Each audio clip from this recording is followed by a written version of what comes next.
Hermanos, que el Señor les bendiga. Es un gozo y un privilegio que podemos reunirnos, así sea a través de las pantallas. Le damos gracias al Señor que su diestra y su mano nos ha sostenido y que hasta aquí el Señor nos ha ayudado. Vivimos en tiempos bastante desconcertantes para muchos, dolorosos para aquellos que han perdido familiares, difíciles para aquellos que se encuentran en países donde los gobiernos no pueden ayudar económicamente. En medio de todo esto, nosotros como pueblo de Dios tenemos la palabra de Dios que nos da dirección y orientación en medio de días oscuros. Dice la palabra que es lámpara a nuestros pies. Entonces, con esa expectativa, vengamos a escuchar el consejo de Dios, consejo que es tanto para ustedes como para mí, ¿cierto? El Señor nos habla a través de su palabra, nos instruye a través de su palabra, nos exhorta a través de su palabra, nos anima a través de su palabra. Entonces, oremos para comenzar nuestro estudio el día de hoy. Padre, te damos muchas gracias. Gracias, Señor, por tu palabra, que es vida, que es verdad, que es luz. Gracias, Señor, porque podemos estudiarla, porque podemos, aún a través de la virtualidad, Señor, conectarnos para escuchar tu voz y ser dirigidos en las decisiones que estamos tomando en el día a día. Ayúdanos, Señor, a ser fieles seguidores de Jesucristo. Señor, que tu Espíritu me permita a mí comunicar los tesoros que se encuentran en este texto. Pero no solamente comunicarlos, Señor, pero que tu Espíritu los conecte, que hagan clic en nuestro corazón. Señor, para que no solamente seamos instruidos, sino seamos transformados por tu palabra. Señor, aquí estamos, somos tus hijos y somos instrumentos en tus manos. Nuestro hermano Elkin nos estuvo compartiendo sobre Hechos, capítulo 2, versículos 42 y 47 la semana anterior. Estos versículos prácticamente son como un retrato que toma Lucas, una foto que toma Lucas y nos entrega el retrato de cómo vivía los primeros creyentes, cómo vivía la comunidad de Jesús. Y al mismo tiempo yo creo que nos prepara para el evento que va a ocurrir en el capítulo 3, versículos 1 al 10. Hoy vamos a estar estudiando el capítulo 3. Hay dos elementos mencionados en Hechos 2, 42 al 47. Por ejemplo, dice que los cristianos iban al templo a adorar y también dice que Dios hacía milagros y prodigios a través de los apóstoles. Y eso precisamente va a ser el contexto en el cual se va a dar nuestro texto. Así que leamos juntos Hechos 3. Y cierto día Pedro y Juan subían al templo a la hora novena, la de la oración. Y había un hombre cojo desde su nacimiento, al que llevaban y ponían diariamente a la puerta del templo llamada la Hermosa, para que pidiera limosna a los que entraban al templo. Este, viendo a Pedro y a Juan que iban a entrar al templo, les pedía limosna. Entonces Pedro, junto con Juan, fijando su vista en él, le dijo: míranos. Y él los miró atentamente, esperando recibir algo de ellos. Pero Pedro dijo: no tengo plata ni oro, mas lo que tengo te doy. En el nombre de Jesucristo el Nazareno, anda. Y haciéndolo de la mano derecha, lo levantó. Al instante sus pies y tobillos cobraron fuerza, y de un salto se puso en pie y andaba. Entró al templo, con ellos caminando, saltando y alabando a Dios. Todo el pueblo lo vio andar y alabar a Dios, y reconocieron que era el mismo que se sentaba a la puerta del templo, la Hermosa, a pedir limosna. Se llenaron de asombro y admiración por lo que había sucedido. Bueno, este pasaje comienza hablándonos precisamente de un intercambio que hay en los primeros versículos, ¿cierto? Ya como les dije ahorita, Pedro va a la hora de la oración. Hechos 2, 42, 47 nos dice que ellos iban constantemente todos los días a la oración y que Dios hacía milagros a través de ellos. Y hay un intercambio que vemos aquí entre lo que Pedro ve y lo que el hombre cojo ve, ¿cierto? Pedro ve una necesidad física y espiritual del hombre, mientras que el hombre ve la oportunidad de recibir limosna, ¿cierto? Recibir ayuda financiera. El pasaje no nos menciona el nombre del hombre, porque obviamente para la sociedad era simplemente, sí, el que pide limosna al lado de la puerta, ¿cierto? El que se mantiene al lado de la puerta. ¿Qué pecado? Sí, aquel. No obstante, para Dios, este hombre es un portador de su imagen que necesita una intervención divina.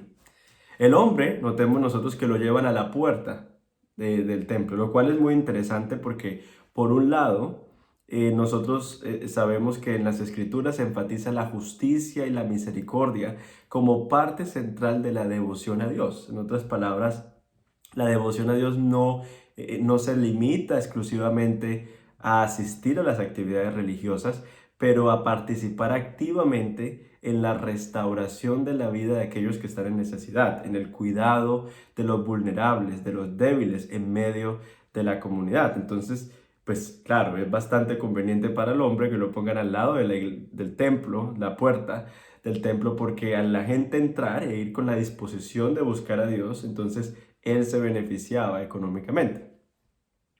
Pero por otro lado, para aquellas personas que iban al templo, a lo mejor no veían a este hombre como un portador de la imagen de Dios, pero como alguien a quien le doy la limosna y yo me siento mucho más santo, me siento en mi conciencia mucho mejor porque acabé de ayudar a ese pobre hombre.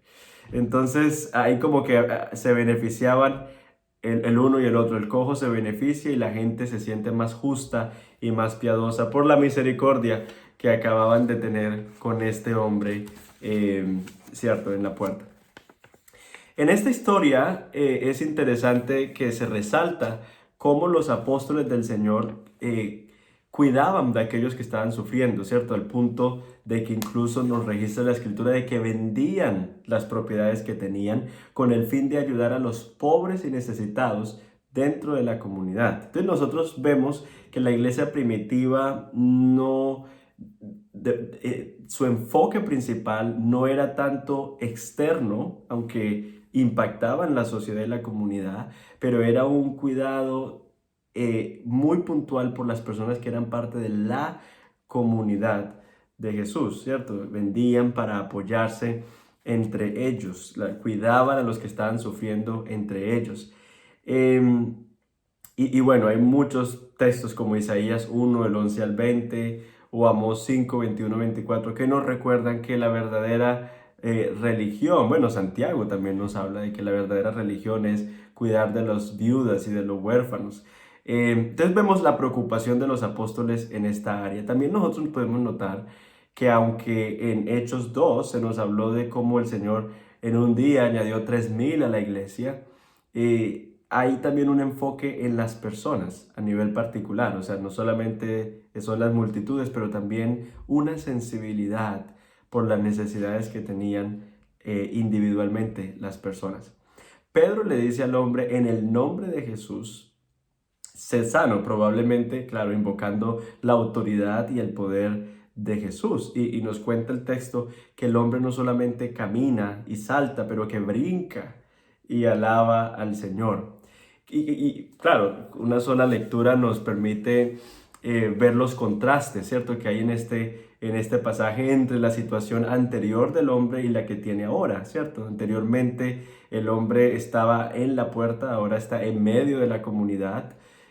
Pasa de ser llevado y dejado allí a él poder movilizarse por sí mismo y pasa de estar espiritualmente excluido de la presencia de Dios para alabar y bendecir a Dios. Y uno, pues claro, dice, aleluya, qué bendición que este hombre ha recibido su milagro, qué bendición. Y nos podríamos enfocar en lo que ocurrió con el hombre, ¿cierto? En cómo la vida le cambió a este hombre.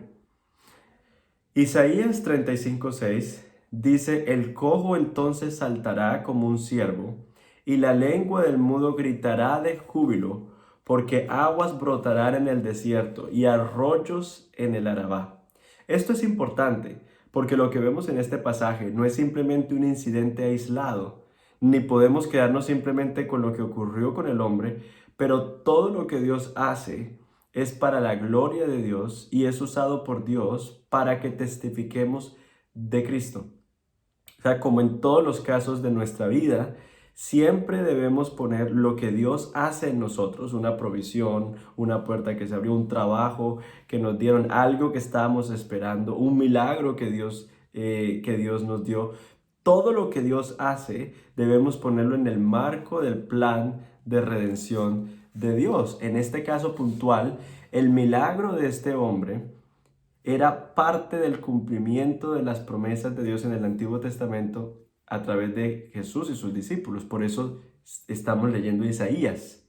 O sea, no fue simplemente que los discípulos se levantaron, fueron al templo a orar y se encontraron a este hombre y qué bien por él, Dios tuvo al fin misericordia. No, Dios tiene un propósito en todo lo que él hace. Y en el caso de este hombre es que el reino de Dios prometido y profetizado en el Antiguo Testamento, en este caso en Isaías, se está llevando a cabo a través del Mesías, que es Jesucristo y sus enviados. Como es de esperarse, la historia termina con la reacción de la multitud. En el versículo 9 dice que la gente se asombró, se maravillaron, porque claro, todos lo reconocían. Ese es el limosnero, ese es el que puede ir al lado de la puerta y pide limosnas. Y mírenlo, andando, saltando, alabando a Dios. La gente se asombró y se maravilló. Pero claro, el hecho de que la gente se impresione no significa que la gente se convierta. Si la gente se convirtiera por todo lo que ven que Dios hace, porque a veces la gente, su falta de conversión no se debe a que Dios no está actuando en el mundo, se debe a la dureza del corazón y se debe a la necesidad de un verdadero encuentro y arrepentimiento. Pero no es por falta de evidencias, ni de milagros, ni porque el Señor no haya hecho evidente al hombre su necesidad de Él y su deseo de extender su misericordia. La gente se impresiona. En Hechos 14, versículos 10 al 13, vamos a ver otro milagro que ocurre. Dijo con fuerte voz, levántate derecho sobre tus pies, y él dio un salto y anduvo. Y cuando la multitud vio lo que Pablo había hecho, alzaron la voz diciendo en el idioma licaonia, los dioses se han hecho semejantes a hombres y han descendido a nosotros. Y llamaban a Bernabé Júpiter y a Pablo Mercurio, porque este era el que dirigía la palabra. Y el sacerdote de Júpiter, cuyo templo estaba en las afueras de la ciudad, trajo toros y guirnaldas a las puertas y quería ofrecer sacrificio juntamente con la multitud. Y por eso vemos nosotros que las señales tienen que ir acompañadas de la palabra, para que entonces a través de la palabra venga el oír, y el oír entonces traiga una fe, que es una fe que no está basada en el milagro, sino que está basada en quién es Dios. Entonces, lo primero que vemos en este pasaje es el milagro y todo el enfoque en el milagro, ¿cierto? En el milagro de cómo Dios transformó la vida de este hombre. Pero lo segundo que encontramos nosotros es que de hecho el milagro es lo que ocasiona la predicación que Pedro va a dar en la segunda parte del capítulo 3. Qué particular, ¿cierto? En el capítulo 2, que es donde vemos el Pentecostés, vemos nosotros que está toda esta manifestación de Dios, pero esa manifestación lleva a que Pedro predique el mensaje y que la gente pueda escuchar, y se convierte en 3,000.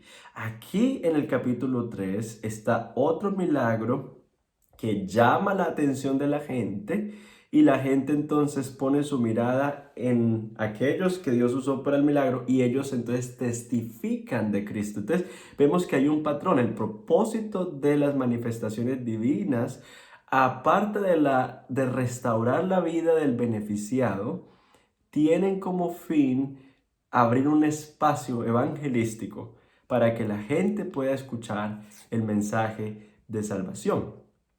Y vemos nosotros entonces que nos dice el versículo 12 que Pedro vio esto como una oportunidad y se dirigió a la multitud. Y el versículo 11 nos dice que estaban los hombres corriendo hacia el pórtico de Salomón. Muy interesante, porque en Juan 10:23 se nos dice que Jesús enseñó en este mismo lugar, en el pórtico de Salomón. Y recordemos nosotros, Pedro y Juan no vienen hasta allí con el propósito de predicar. Más bien ellos lo que quieren es orar. Esa era la intención. Ellos vinieron a la oración. Pero es el Espíritu de Dios el que dirige a Pedro y a Juan en esta otra dirección. Ellos tenían una agenda y Dios tenía otra. Y qué particular, ¿no? Que la manera en la que Dios dirige a sus hijos a veces es a través de una sensibilidad constante a la dirección del Espíritu de Dios. En otras palabras, no siempre sabemos a qué vamos. Muchas veces uno va a celebrar un cumpleaños y se encuentra con todo un escenario de consejería. A veces uno va a hacer compras y se encuentra es con una oportunidad de evangelizar y compartir el evangelio. En otras palabras, Dios tiene una agenda que es la salvación de los hombres, es la restauración de los hombres. Nosotros humanamente tenemos muchos otros propósitos que normalmente tienen más que ver es con nuestra búsqueda personal de Dios, con nuestro crecimiento, con nuestro avance, nuestro progreso. Pero Dios tiene una misión y nos ha llamado a que nos unamos y participemos de esa misión. Y para nosotros participar de esa misión necesitamos una sensibilidad constante al Espíritu. Pero no solamente una sensibilidad constante al Espíritu, pero una flexibilidad para permitir que Dios cambie nuestros planes cuando sea necesario. Que Dios cambie nuestros planes cuando uno va en el avión y lo que quiere es dormir y no se da cuenta que el que está al lado necesita escuchar de Cristo. Una sensibilidad para ser desacomodados, una flexibilidad para permitir que Dios, que es dueño de nuestro tiempo, lo use para cumplir sus propósitos como Él quiere. Entonces vemos aquí que a Juan y a Pedro le cambiaron los planes y que ellos tienen una sensibilidad a la dirección del Espíritu y una flexibilidad también para dejarse dirigir en esa dirección. Entonces, una vez andas con Cristo, tus planes nunca salen exactamente como los planeas, pero siempre al mirar atrás decimos, increíble, Dios cómo usó tales circunstancias para hacer su obra. Yo tenía tal plan, pero mira, Dios tenía este otro propósito.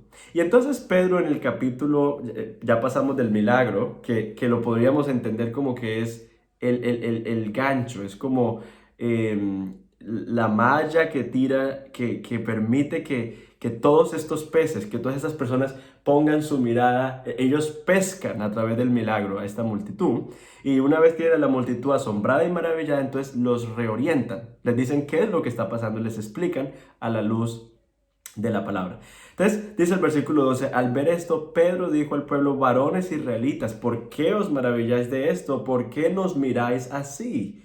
Como si por nuestro propio poder o piedad le hubiéramos hecho andar. Entonces, lo primero que hacen los apóstoles es direccionar la mirada de la multitud a Dios, no a ellos, sí, yo soy el milagrero, sí, no es que yo sí tengo la unción, no, yo sí tengo el poder, no es que yo con solo hablar, vea, nada. Direccionan inmediatamente la mirada del pueblo a Dios, el Dios de Abraham, Isaac y Jacob, porque recordemos, están en Jerusalén, están hablando a judíos, entonces inmediatamente hablan del Dios de Abraham, de Isaac, de Jacob y traen a Cristo a el escenario.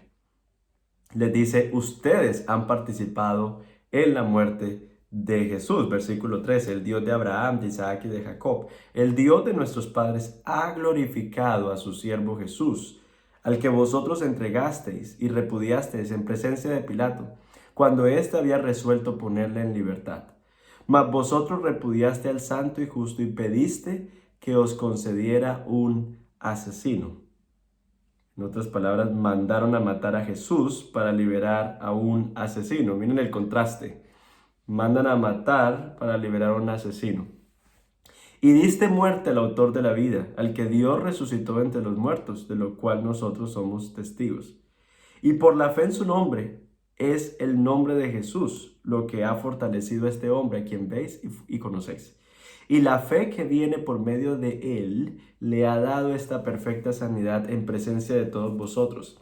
Y ahora, hermanos, yo sé que obrasteis por ignorancia, lo mismo que vuestros gobernantes. Pero Dios ha cumplido así lo que anunció de antemano por boca de los profetas, que su Cristo debería padecer. Entonces, aquí en este pasaje, Pedro deja en claro que la razón por la que este hombre fue sanado fue porque el Salvador Todopoderoso, Cristo, decidió intervenir y hacer este milagro.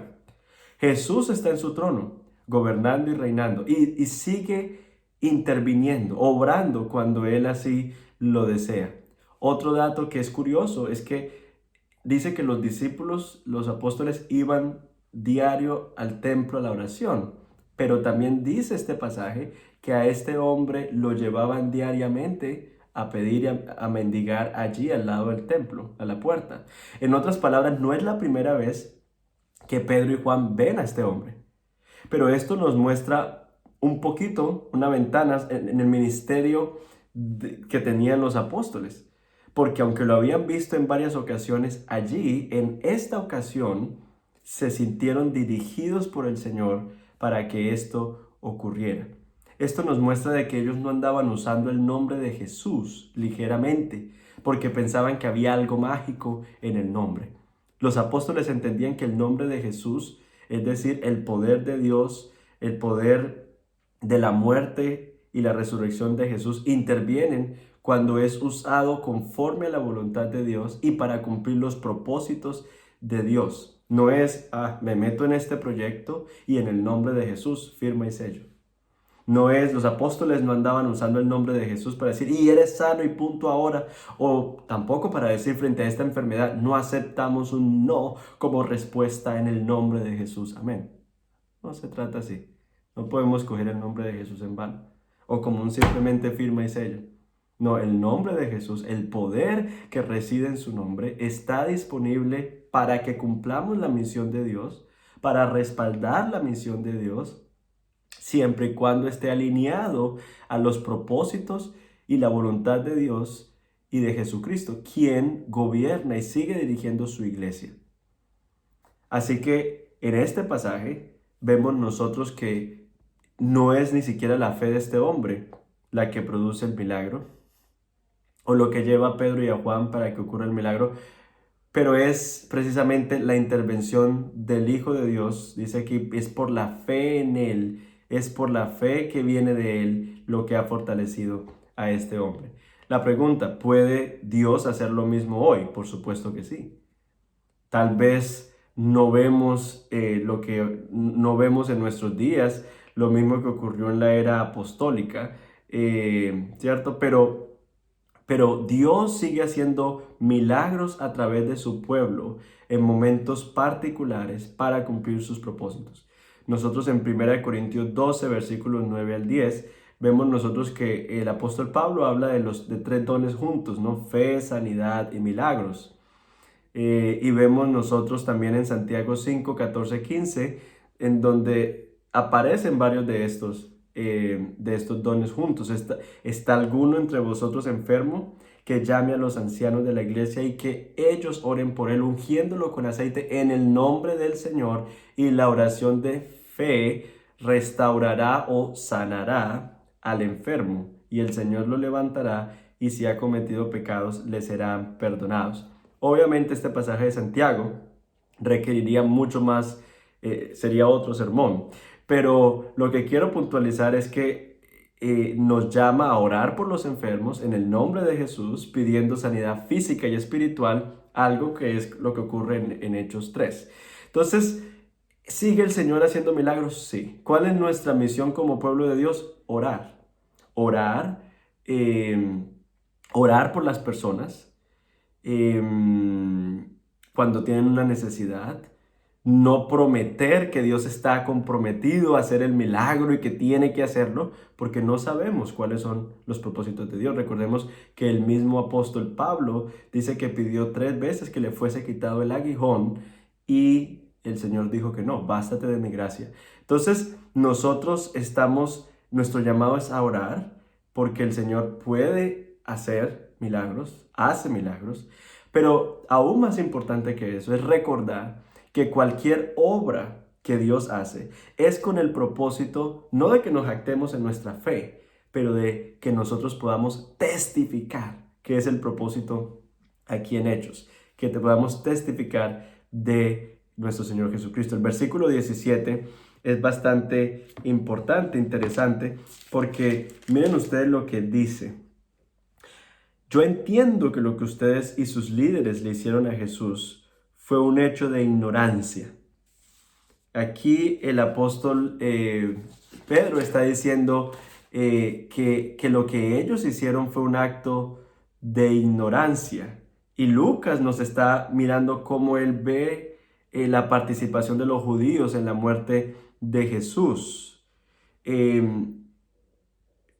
Pero esto es muy importante porque dice, lo que ustedes hicieron fue un acto de ignorancia, pero ya no estamos en los días de la ignorancia.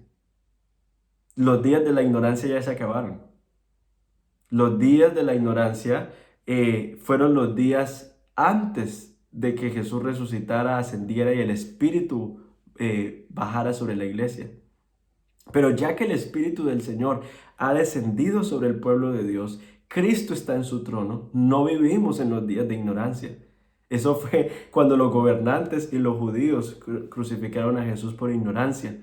Pero ya no estamos en un tiempo de ignorancia ni de excusa. En Hechos 17:30 se enfatiza esta idea también. Por tanto, habiendo pasado por alto los tiempos de ignorancia, Dios declara ahora a todos los hombres en todas partes que se arrepientan. Los tiempos de ignorancia están en el pasado. Y ahorita lo único que queda es un tiempo de arrepentimiento. Y este es el corazón del mensaje de Pedro aquí en Hechos 3. En los versículos 19 al 21, miren lo que dice Pedro. Por tanto, arrepentíos y convertíos, para que vuestros pecados sean borrados, a fin de que tiempos de refrigerio vengan de la presencia del Señor. Y Él envía a Jesús, el Cristo designado de antemano para vosotros, a quien el cielo debe recibir hasta el día de la restauración de todas las cosas, acerca de lo cual Dios habló por boca de sus santos profetas desde tiempos antiguos. Y luego Pedro entonces va a corroborar, a respaldar cuáles profetas. Versículos 22 al 25. Moisés dijo: el Señor Dios os levantará un profeta como yo de entre vuestros hermanos. Ojo a esto. A él prestaréis atención en todo cuanto os diga. Moisés le está diciendo esto al pueblo de Israel, a los judíos. Y sucederá que todo el que no preste atención a aquel profeta, o sea, a Cristo, será totalmente destruido de entre el pueblo. Y asimismo todos los profetas que han hablado desde Samuel y sus sucesores en adelante también anunciaron estos días. Vosotros sois los hijos de los profetas y del pacto que Dios hizo con vuestros padres, al decir a Abraham: y en tu simiente serán benditas todas las familias de la tierra. Entonces, el propósito, Pedro aquí usa dos citas. Una en referencia a Moisés y la segunda en referencia a Abraham. Y en la primera cita, el propósito de la primera cita es advertir a los judíos sobre ser erradicados del pueblo de Dios, del propósito de Dios, si no escuchan a ese profeta que es Cristo. Y yo pienso y siento que esta sigue siendo una advertencia que se extiende a todos aquellos que somos parte del pueblo de Dios, a todos aquellos a quienes le predicamos, todos aquellos a quienes les compartimos el evangelio, todos aquellos que han crecido dentro de la iglesia, todos aquellos que son conocedores de la fe, todos aquellos que han degustado, como dice Hebreos, la manifestación de Dios, todos aquellos que no tienen excusa, todos aquellos que ya no se encuentran en el tiempo de la ignorancia, todos aquellos que si no escuchan al Hijo de Dios, sus palabras, si no se acogen al Hijo de Dios, a su obra en la cruz, serán desterrados del pueblo de Dios, no tendrán parte con Dios. El punto no es condenar a Israel, sino advertirles del arrepentimiento y de las consecuencias devastadoras que vienen como resultado. Y luego nos habla la segunda cita que toca a Abraham. Serán benditas en él las naciones de la tierra, y cómo el resto del libro de Hechos nos va a mostrar cómo el evangelio se extiende a los de Samaria. O sea, pasa de Jerusalén a Samaria, que son como parientes de los judíos, y luego a los gentiles, los paganos, y a lo último de la tierra. Dios, a través de Cristo y su iglesia, está cumpliendo esa promesa hecha a los descendientes de Israel.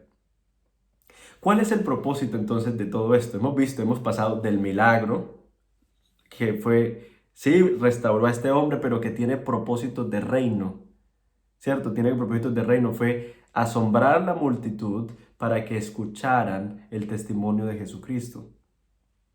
Y el propósito de todo esto se resume en el versículo 26, el último versículo del capítulo 3. Para vosotros, en primer lugar, Dios, habiendo resucitado a su siervo, ese mayúsculo hablando de Jesucristo, le ha enviado para que os bendiga.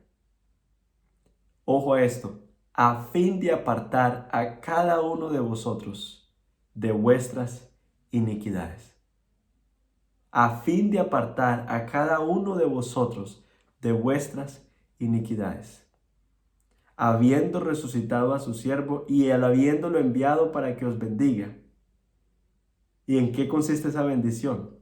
Esa bendición consiste en que nosotros podamos, por el poder de Dios, apartarnos de nuestras iniquidades. Cuando nosotros leemos este pasaje, siento que es un pasaje bastante fuerte. Y lo que Pedro le dice a la multitud es bastante fuerte. Quiero que miremos brevemente lo que Pedro le dice a su audiencia. Le dice en el versículo 13, ustedes entregaron a Jesús. Les dice en el versículo 13, ustedes son peores que Pilato. Versículo 14, ustedes cambiaron al santo y justo por un asesino. Versículo 15, mataron a quien da vida. Versículo 17, son ignorantes. Versículos 18, 25, no entienden la Biblia ni el plan de salvación de Dios. Versículo 26, ustedes son malvados. Viven en iniquidad. Su corazón está inclinado a la iniquidad, a la maldad. Palabras bastante fuertes. Pero yo creo que a menos que cada uno de nosotros pueda comprender estas palabras que también nos implican a nosotros.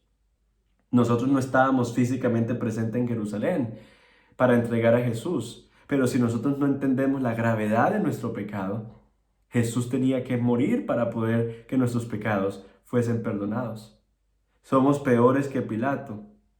Constantemente vivimos cambiando lo santo y al justo por cosas mundanas, por un asesino. Aquí Pedro les dice a ellos, mataron a quien da vida, son ignorantes. No entienden el plan de Dios, no entienden la escritura, son malvados. ¿Es esa la manera en la que te ves?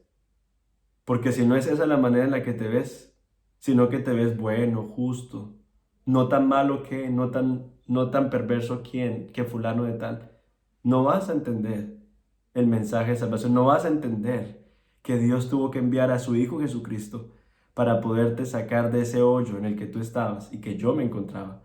Y que sin su ayuda y su intervención, sin su muerte y su resurrección, no hubiésemos podido salir de allí. Pero miremos nosotros que Pedro habla sobre quién es Cristo en este pasaje. En el versículo 13 y 26 dice que es el siervo del Señor. En el versículo 13 dice que ha sido glorificado por Dios. Versículo 14 dice que Él es santo y justo. Versículo 15 dice que Él es la fuente de vida. Y ya lo pudimos ver en el cojo, ¿cierto? De vida física y de vida espiritual. Versículos 15 y 16, Él fue levantado de entre los muertos. Y versículos 17 y 26, en Él se cumplen las profecías y promesas del Antiguo Testamento. ¿Cuál es la invitación?